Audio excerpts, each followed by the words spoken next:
দুর্নীতি কমিশন সংস্কার কমিশনের সবগুলো সুপারিশের পক্ষেই মোটা দাগে রাজনৈতিক দলগুলো নীতিগতভাবে একমত হয়েছে।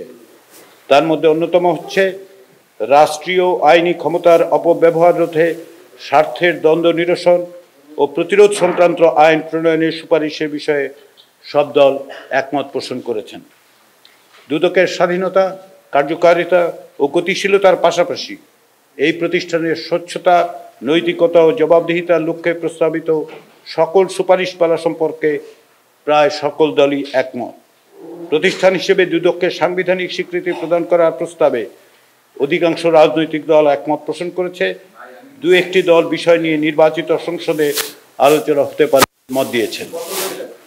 রাজনৈতিক ও নির্বাচনী অর্থায়নের স্বচ্ছতা ও শুদ্ধাচার চর্চা নিশ্চিতের লক্ষ্যে আনিত প্রস্তাবে নীতিগতভাবে বা আংশিকভাবে একমত হয়েছে সবগুলো দল।